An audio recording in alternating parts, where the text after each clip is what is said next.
My phone told me I had a maximum recording time, so it cut me out. I think it's going to keep doing that now. But anyway, so column or skirmisher formation or maximum range infantry. So they're on the worst column there. The target class is skirmisher. They're only going to hit on a 6. No. Okay, now I believe he can fire out at them. Same thing. And these ones can't because they've got woods in the way.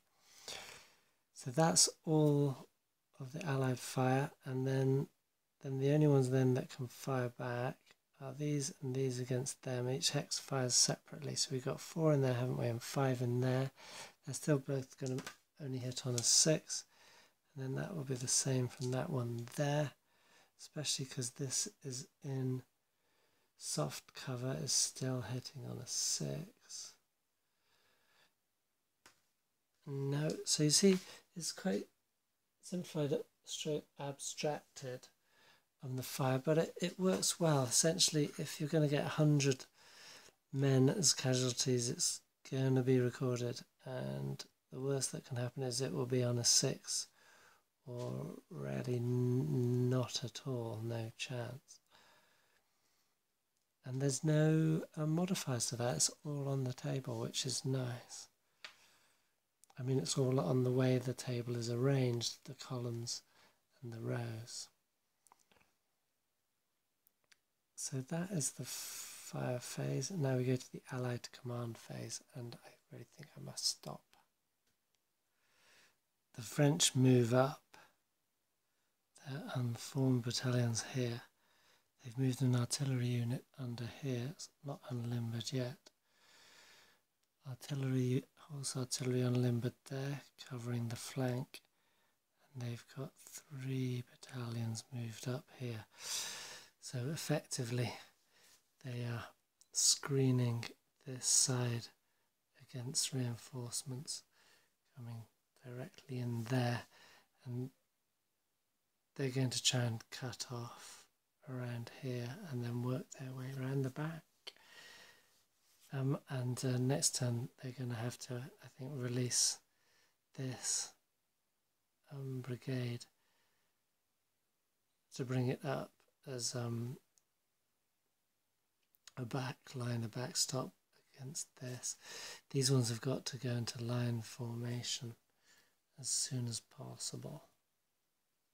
They just wanted to move up, get there before these ones came down, for example, or before the one behind came down.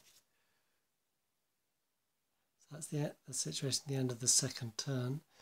The Brits have the Anglo-Allied have reinforced en masse into Hougoumont and essentially brought artillery forward and sending forward King's German Legion, and similarly the French are massing. They're forming a screening line here, artillery on the flanks. They brought an artillery up here to start. It won't be much effective against Hougoumont itself, but any reinforcements coming in down here, and they're going to sweep away those skirmishers there with their unformed battalions. Okay, I've just got a few moments now in which I can record a video here of the state of play at the beginning of the 4th game turn. So that's after 3/4 of an hour of action. Essentially what happened was the 1st Brigade of the 6th Division moved up. We saw that the lights all moved, broke down into unformed skirmishers, and they've essentially pushed these back without any effort because they're so big they would just automatically cause a rout in these single Dutch units. So they have just been slowly moving back before the French shock phase. So they're bringing up sort of reserves there. Then there was a line had formed here of the rest of the brigade in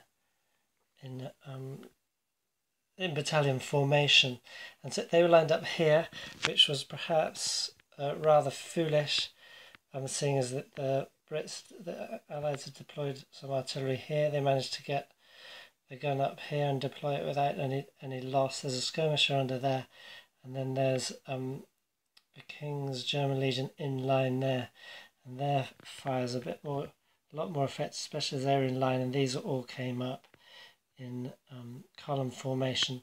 So it resulted in disorder, a rout, and there's a rout there. Leaders are quickly moved up to try and rally those routed units, and the French in fact have incurred 900 men in casualties already. The Allies only 200 in 3/4 of an hour on this assault, and that was all. There's about 100 or so skirmishers were lost here, but the rest was from these battalions, maybe 200 skirmishers, 700 from those battalions. So that's quite terrible. Essentially what they're going to do is they're going to reform their line at long range from the artillery. They don't want to be quite out of the artillery fire, because in a sense they want the artillery to deplete themselves, essentially run out of ammunition before calling up the 2nd Brigade. But they're doing well here, pushing their way around. The attempt of the line here was to form a flank for units then pushing up through here, but with this artillery there at the moment, you can see the skirmishers, they could have come around here. They've chosen to stuck to this side of the chateau, so they're sheltered by its high walls. The King's German Legion's, more of it's moving up into line here, and the Allies have actually uncommitted, so we're here. They've just about to start this turn. They've uncommitted brigade I mentioned before, that's moved back. So the first guards are actually all deployed as skirmishers. I think there's about 200 men there, and then these the second guards are holding back with, they got sort of 600 men each out of I think 800 of their original battalions. So that is the situation, and I wanted to call it because there was that initial push, so the French did get far. It only lasted 50 minutes, one attack. The trouble that they have here is that you see this protective terrain here. It's only on the lower side, on this hex side, so it doesn't feature on, for example, this and this hex side. Some protected terrain, like what you can see here, only these two hexes are protected by this terrain. Hexes around the edge are not, so we have to assume that's simulating some kind of slightly sunken road or something like that with hedgerows. The same here.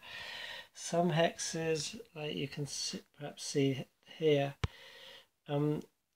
this protected terrain features for that hex and that hex, but here, presumably because these are at a higher height, they don't have that benefit. However, the French noticed that there's a couple of hexes here that are protected against these hexes, which are not. So they quickly ran up some skirmishers, came round from here, and then the disorder division had moved up behind them. So they're trying to hold the ground, and like I say, with other divisions, they're sort of hanging back, and they do have artillery here to defend that flank, which has given some losses there. So that's the situation of play before I move into the next few turns.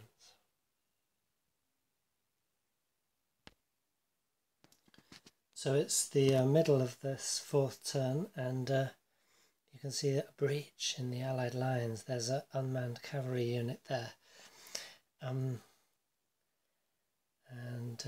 more defenders moving back in front of the French line there. So we just had the Allied facing formation and march phase and the French shock phase, and essentially I neglected to turn this artillery so that it can fire down there. We had some artillery move up here in preparation. It's not going to go lower down, it wants to be able to fire up over the valley at these attackers here. And then what the French did, if you remember, there was a stack of skirmishers there, they sent 4 of them across there, which was enough to immediately outnumber the artillery crew, which are in that hex. And oh no, I made a mistake because there was a okay, I thought there was a skirmisher there as well, but they've gone too. I can't remember how the skirmisher left. He must have there was a skirmisher underneath. He must have been knocked out in combat, and then these went over in shock. So leaving behind a fellow there so that they can't just immediately move in.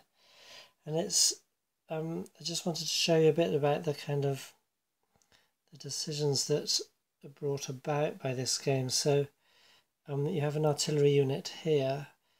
It might seem sensible. They have to fire at the nearest unit unless there's a leader stacked with them. It might seem sensible. 1, 2, 3. So yeah, he could fire at the unit here. These ones are out of his arc of fire, but he's only going to hit in that cover on a 5 or 6. So is it worth it to spend another ammunition counter for that? Now again, I think a lot of people wouldn't like the use of ammunition counters in this game, but I think it's fine. Again, thinking design for effect, it's the sense is, do we expend all that shot maybe with no real gain trying to get at these skirmishers in obstructed terrain there?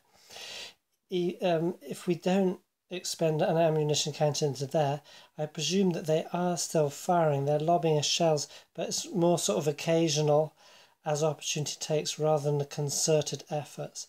So even if a gun is completely out of ammunition, I would consider it does still have shot left. It just doesn't have much. It's conserving it, and it's just not going to have the effect that we would see in the granularity of this game. Another point I just wanted to point out is that this unit, originally there was only one skirmish unit in there. He had a good chance in shock to completely overrule that one, automatic. But they have a wall around them which goes hard cover, and they're in higher terrain, so that gives them a +3 bonus all told in the effectiveness rating comparison, which means that 400% would be on a -3 for the attacking unit, seeing as they have parity in effectiveness, and then taking that +3 into account for the defender, which means it's not going to be a cert, and I'd have to then bring it up to 300% ratio and work it out on -3, which would then be, well, it would just be flat -3, wouldn't bother about the ratio. That would be a disrupted retreat for the attacker. So